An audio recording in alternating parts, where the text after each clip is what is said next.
It's my music top 10, and it's 1991, which is 27 years ago. God blimey. Okay, let's get started. At number 10 is Dangerous by Michael Jackson.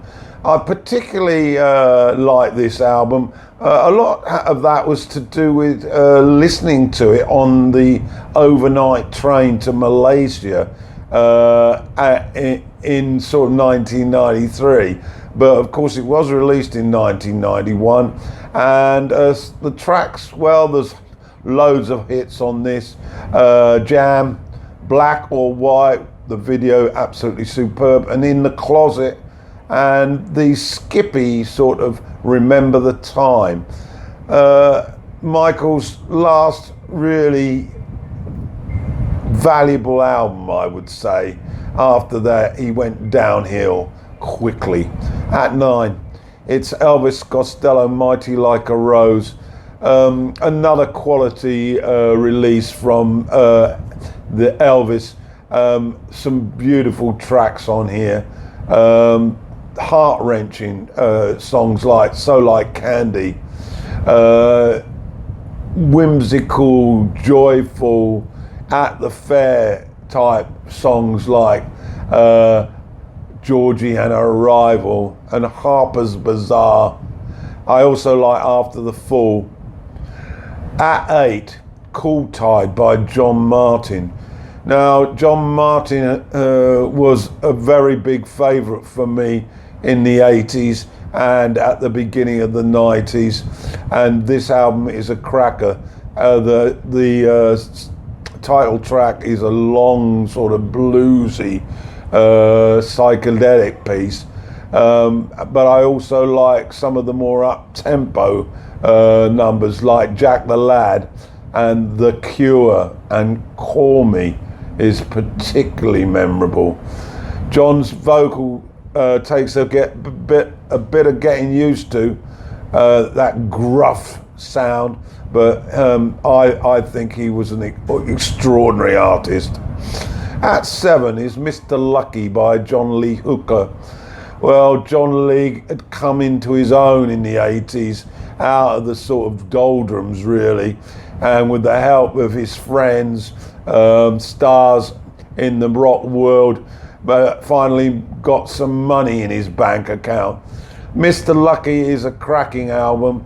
I Cover the Waterfront, Strip Me Naked, and Susie are highlights.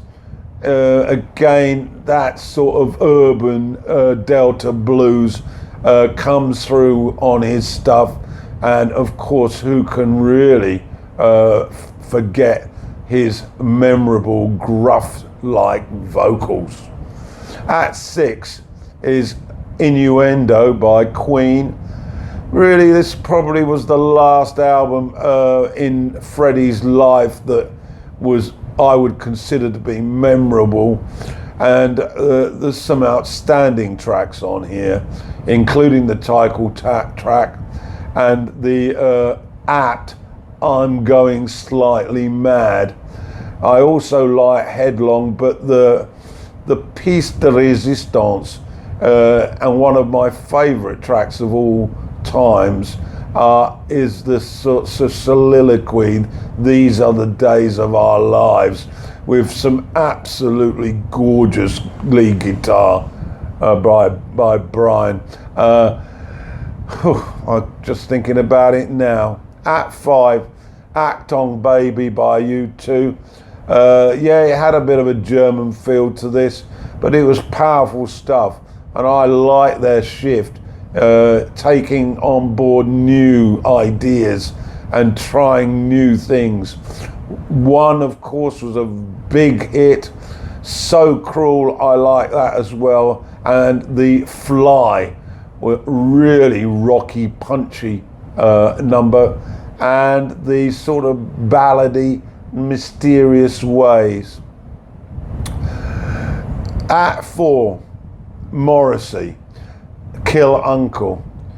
Now, this is an enchanting piece of work, and King Lear Al Frank, Driving Your Girlfriend Home, and Mute Witness are the standout tracks on here.